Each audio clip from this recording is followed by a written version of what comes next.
You've probably stepped on a scale and thought that number tells you something about your body fat.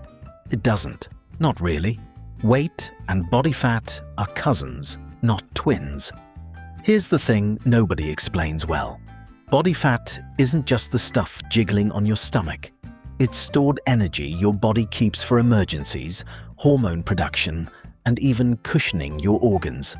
Some fat is necessary. Doctors call it essential fat, and you literally can't survive without it. The rest is what most people mean when they say, "I want to lose fat." So what actually counts as healthy?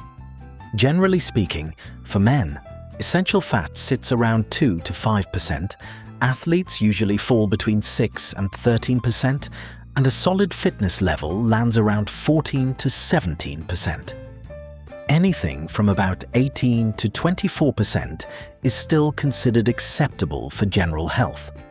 For women, essential fat is higher, around 10 to 13%, because it plays a bigger role in hormone function and reproduction. Athletes typically sit between 14 and 20%.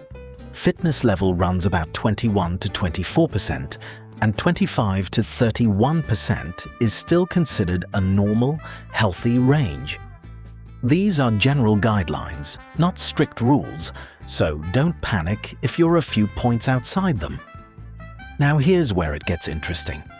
Two people can weigh exactly the same and look completely different because muscle is denser than fat.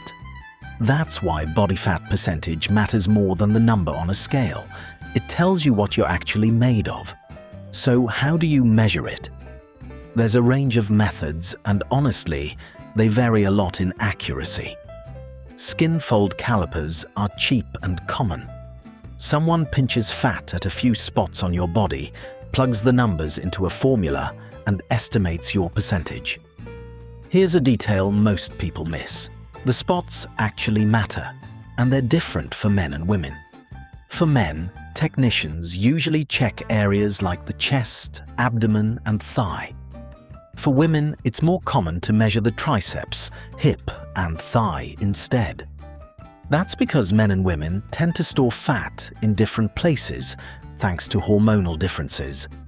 Skip that detail, and your numbers can be way off. Bioelectrical impedance scales, the kind you might have at home, send a tiny electric current through your body. Fat resists it differently than muscle does. Convenient, but hydration levels can throw off the results pretty easily. Then you've got the gold standard options.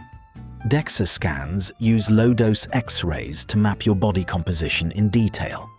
Hydrostatic weighing, where you're dunked underwater, calculates fat based on density.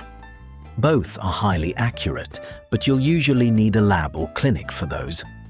And then there's MRI, which honestly might be the most precise of all. It doesn't just estimate total fat, it can actually show you where the fat is sitting, including visceral fat wrapped around your organs, which matters more for health risk than fat sitting just under your skin. The catch is cost and access. MRI scans are expensive and mostly used in research settings, not something you're booking casually at your local gym. Here's my honest take. Don't obsess over the exact number. Pick one method, stay consistent, and watch the trend, not the single data point. That's what actually tells you something useful.